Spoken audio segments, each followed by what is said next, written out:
आपका स्वागत है। दो चर वाले रैखिक समीकरण युग्म को हल करने के लिए अब तक हमने 3 विधियों का प्रयोग किया, जिनमें पहली विधि है प्रतिस्थापन विधि, दूसरी विधि विलोपन विधि और तीसरी विधि है वज्र गुणन विधि। इन तीनों विधियों के अतिरिक्त एक विधि का और इस्तेमाल किया जाता है जिसका नाम होता है ग्राफीय विधि। ग्राफीय विधि द्वारा हमने कक्षा 9 में रैखिक समीकरणों को हल करना सीखा है। आज दो चर वाले रैखिक समीकरण युग्म के हल की प्रकृति पर चर्चा करेंगे। हमें दो समीकरण दिए गए हैं, दोनों को मानक रूप में लिखा गया है। पहला समीकरण है a1x plus b1y plus c1 बराबर 0, a2x plus b2y plus c2 बराबर 0। हम x के गुणांकों, y के गुणांकों और अचर पदों का अनुपात निकालते हैं और इन अनुपातों की आपस में तुलना करते हैं तो हमको 3 तरह की परिस्थितियां प्राप्त होंगी, जिनमें पहली परिस्थिति है a1/a2 is not equal to b1/b2। इस परिस्थिति में रैखिक समीकरण युग्म संगत होते हैं और इनका एक अद्वितीय हल यानी यूनिक हल होता है। इस परिस्थिति में समीकरणों द्वारा प्रदर्शित की जाने वाली रेखाएं प्रतिच्छेदी होती हैं, यानी कि एक बिंदु पर एक दूसरे को काटती हैं। दूसरी परिस्थिति a1/a2 equal to b1/b2 equal to c1/c2। इस परिस्थिति में रैखिक समीकरण युग्म संगत कहलाते हैं और इनके अपरिमित रूप से अनेक हल होते हैं।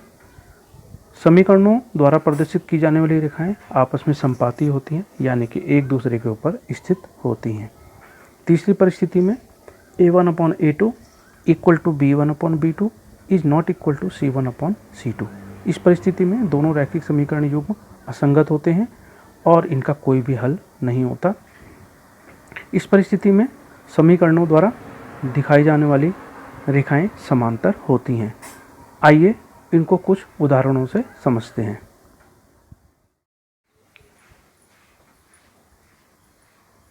आइए पहला उदाहरण लेते हैं। इसमें पहला समीकरण है 3x धन 2y बराबर 5। दूसरा समीकरण है 2x ऋण 3y बराबर 7। इसमें x के गुणांकों की तुलना करने पर हमको मिलता है, पहले समीकरण में x का गुणांक है धन 3 और दूसरे समीकरण में x का गुणांक है धन 2। हम इसको a1/a2 के रूप में लिखते हैं तो हमको मिलता है धन 3 बटा धन 2 और इसको हल करने पर मिलता है धन 3 बटा 2। इसी प्रकार y के गुणांकों की तुलना करें। पहले समीकरण में y का गुणांक है धन 2 और दूसरे समीकरण में y का गुणांक है ऋण 3। इसको b1/b2 के रूप में लिखते हैं तो हमको प्राप्त होता है धन 2 बटा ऋण 3 और इसको हल करते हैं तो मिलता है ऋण 2 बटा 3। इसमें हम देखते हैं a1/a2 का जो मान है वो b1/b2 के मान के बराबर नहीं है। तो ये देखिएगा, इस परिस्थिति में दोनों समीकरण संगत होंगे और इनका केवल एक हल होगा। दूसरा उदाहरण लेते हैं। इसमें पहला समीकरण है 2x ऋण 3y बराबर 8। दूसरा समीकरण है 4x ऋण 6y बराबर 9। इसमें x के गुणांकों की तुलना करें। पहले समीकरण में x का गुणांक है धन 2 और दूसरे समीकरण में x का गुणांक है धन 4। इनको a1/a2 के रूप में लिखते हैं तो मिलता है धन 2 बटा 4, जिसको हल करते हैं तो मिलता है धन 1 बटा 2। इसी प्रकार y के गुणांकों की तुलना करें। पहले समीकरण में y का गुणांक ऋण 3 और दूसरे समीकरण में y का गुणांक ऋण 6। इनको b1/b2 के रूप में लिखते हैं तो हमको मिलता है ऋण 3 बटा 6, जिसको हल करेंगे तो आ जाएगा धन 1 बटा 2। अचर पदों की तुलना करते हैं। पहले समीकरण में धन 8,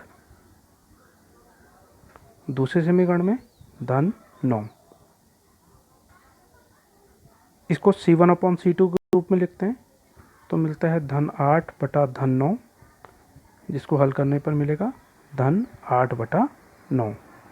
अब हम देखते हैं A1/A2 और B1/B2 दोनों मान आपस में बराबर आ रहे हैं, लेकिन C1/C2 इनके बराबर नहीं है। इस परिस्थिति में ये दोनों समीकरण असंगत होंगे और इनका कोई हल नहीं होगा। तीसरा उदाहरण लेते हैं। इसमें पहला समीकरण है 5x ऋण 3y बराबर 11। दूसरा समीकरण है ऋण 10x धन 6y बराबर ऋण 22। इसमें x के गुणांकों की तुलना करते हैं। पहले समीकरण में x का गुणांक है धन 5 और दूसरे समीकरण में x का गुणांक है ऋण 10। इनको A1/A2 के रूप में लिखते हैं तो आता है धन 5 बटा ऋण 10, जिसको हल करने पर हमें मिलेगा ऋण 1/2। इसी प्रकार y के गुणांकों की तुलना करें। पहले समीकरण में y का गुणांक ऋण 3, दूसरे समीकरण में y का गुणांक धन 6।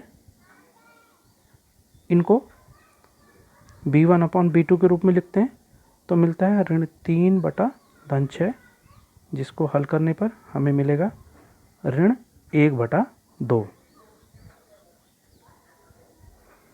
इसके अचर पदों की तुलना करते हैं। पहले समीकरण में अचर पद है धन 11 और दूसरे समीकरण में अचर पद है ऋण 22। इनको C1/C2 के रूप में तुलना करते हैं तो मिलता है धन 11 बटे ऋण 22, जिनको हल करने पर मिलेगा हमें ऋण 1/2। अब तीनों अनुपातों की तुलना की जाए तो A1/A2 ये भी ऋण 1/2 आ रहा है। B1/B2 ये भी ऋण 1/2 आ रहा है और C1/C2 ये भी ऋण 1/2 आ रहा है। तो इस प्रकार हम देखते हैं तीनों मान बराबर आ रहे हैं।